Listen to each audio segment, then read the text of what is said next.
بسم اللہ الرحمن الرحیم۔ بسم اللہ الرحمن الرحیم۔ السلام علیکم ورحمۃ اللہ وبرکاتہ۔ عزیز طلبہ، آج ہم تعلیم المنطق کا سبق نمبر 18 پڑھیں گے اور ہمارے آج کے سبق کا عنوان ہے فصل کی تقسیمات۔ آج کے سبق کے اندر ہم فصل کی 2 تقسیمات کو پڑھیں گے۔ تو آئیے پہلے ہم پہلی تقسیم کی جانب بڑھتے ہیں۔ تو فصل کی پہلی تقسیم ہے با اعتبار قرب اور بعد کے۔ قرب اور بعد کے اعتبار سے یعنی قریب اور بعید ہونے کے اعتبار سے فصل کے 2 قسم ہیں۔ نمبر 1 فصل قریب، نمبر 2 فصل بعید۔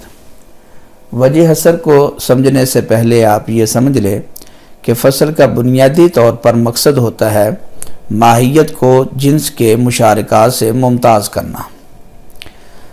ماہیت کے ساتھ جو چیزیں جنس کے اندر شریک ہوتی ہیں، فصل ان چیزوں سے ماہیت کو ممتاز کرتی ہے، منفرد کرتی ہیں۔ تو اب وجہ حصر کو سمجھیں کہ فصل یا تو ماہیت کو جنس قریب کے مشارکات سے ممتاز کرے گی یا جنس بعید کے مشارکات سے ممتاز کرے گی۔ اگر فصل ماہیت کو جنس قریب کے مشارکات سے ممتاز کرے تو اس فصل کو فصل قریب کہا جاتا ہے، اور اگر فصل ماہیت کو جنس بعید کے مشارکات سے ممتاز کرے تو ایسی فصل کو فصل بعید کہا جاتا ہے۔ وجہ سے سمجھنے کے بعد اب آئیے ہم ان کی تعریفات اور مثالوں کو سمجھتے ہیں۔ تو فصل قریب کی تعریف یہ ہے، فصل قریب وہ فصل ہے جو ماہیت کو جنس قریب کے مشارکات سے ممتاز کرے۔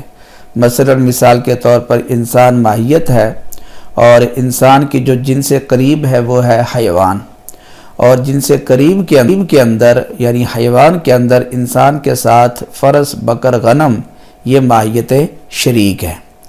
تو اب ایسی فصل جو انسان کو حیوان کے مشارکات سے ممتاز کر دے تو اس فصل کو فصل قریب کہا جائے گا، اور وہ ہے ناطق یعنی انسان یہ حیوان ناطق ہے، اور فرس، بکر، غنم یہ حیوان تو ہیں لیکن یہ ناطق نہیں ہے۔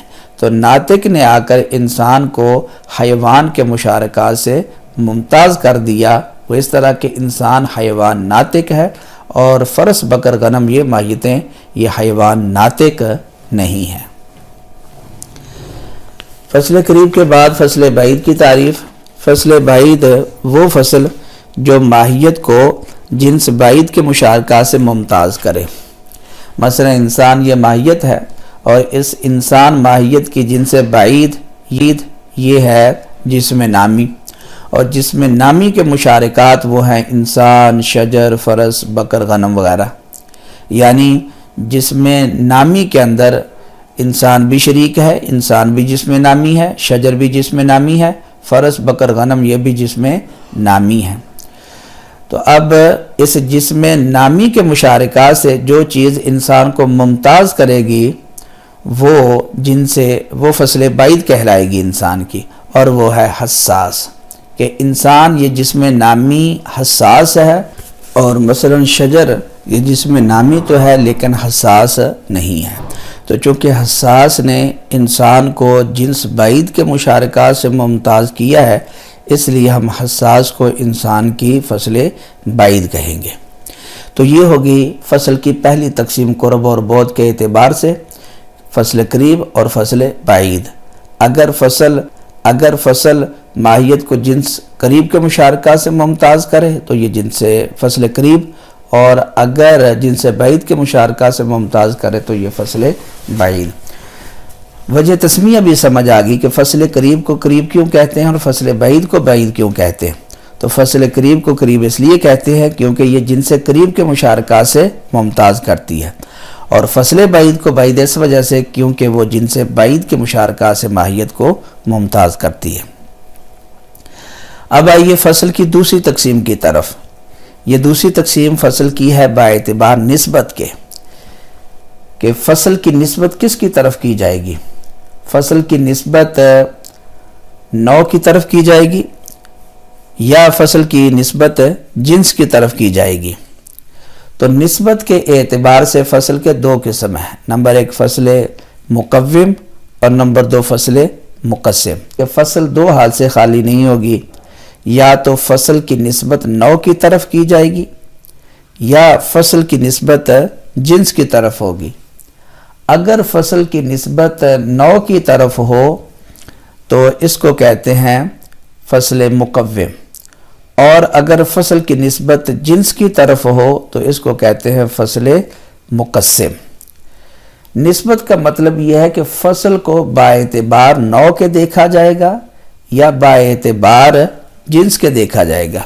تو اگر فصل کو باعتبار نوع کے دیکھا جائے تو اس کو کہتے ہیں فصل مقوم، اور اگر باعتبار جنس کے دیکھا جائے تو اس کو کہتے ہیں فصل مقسم۔ وجہ اثر کے بعد اب آئیے تعریفات و امثلہ کی طرف۔ تو فصل مقوم کی تعریف یہ ہے کہ فصل مقوم وہ فصل ہے جس کی نسبت نوع کی طرف ہو، جس طرح کہ مثلا ناطق یہ فصل ہے اور انسان نوع ہے، تو جب ناطق کو باعتبار انسان کے دیکھا جائے گا، جب ناطق کی انسان کی طرف نسبت کی جائے گی تو اس وقت ہم ناطق کو فصل مقوم کہیں گے۔ اور مقوم کہنے کی وجہ یہ ہے کہ ناطق انسان کی ماہیت کے قوام کے اندر داخل ہے۔ انسان کی ماہیت ہے حیوان ناطق، اور یہ ناطق انسان کی ماہیت کے قوام میں داخل ہے، تو چونکہ یہ فصل ماہیت کے قوام میں داخل ہوتی ہے، اس وجہ سے اس کو فصل مقوم کہا جاتا ہے۔ دوسری قسم ہے فصل مقسم۔ فصل مقسم وہ فصل ہے جس کی نسبت جنس کی طرف ہو، جس طرح کہ ناطق۔ تو ناطق کو جب حیوان کے اعتبار سے ہم دیکھیں، حیوان کی نظروں دیکھیں، تو اس وقت ناطق کو فصل مقسم کہا جائے گا۔ مقسم کہنے کی وجہ یہ ہے کہ جب ہم فصل کی حیوان کی طرف جنس کی طرف نسبت کریں گے تو یہ فصل جنس کی تقسیم کر دے گی، یعنی جنس کے دو قسم بنا دے گی۔ جس طرح کہ ناطق حیوان کی نظروں ہم اس کو دیکھیں تو حیوان کے دو قسم ہو جاتے ہیں، ایک حیوان ناطق اور دوسرے حیوان غیر ناطق۔ تو چونکہ یہ فصل حیوان کی تقسیم کر دیتی ہے، اس وجہ سے اس کو فصل مقسم کہا جائے گا۔ عزیز طلبہ، یہ تھا ہمارا آج کا سبق۔ آج کے سبق کے اندر ہم نے فصل کی دو تقسیمات کو پڑھا۔ پہلی تقسیم تھی قرب اور بعد کے اعتبار سے، اس کے تحت فصل قریب اور فصل بعید آئے، اور دوسری تقسیم تھی باعتبار نسبت کے کہ فصل کو باعتبار نوع کے دیکھا جائے گا یا باعتبار جنس کے۔ تو پہلے اعتبار سے فصل کو فصل مقوم کہا جاتا ہے اور دوسرے اعتبار سے فصل مقسم کہا جاتا ہے۔ امید ہے کہ آپ سبق سمجھ گئے ہوں گے۔ آپ سے گزارش ہے کہ آپ آج کے سبق کے آنے والی اندر اصطلاحات مثلا فصل قریب، فصل بعید اور اسی طرح فصل مقوم اور فصل مقسم، ان کی تعریفات کریں اور مثالوں کو تعریفات کے اوپر منطبق کریں۔ اللہ کریم کی بارگاہ کے اندر دعا ہے کہ اللہ کریم ہمیں علم نافع عطا فرمائے اور ہمارے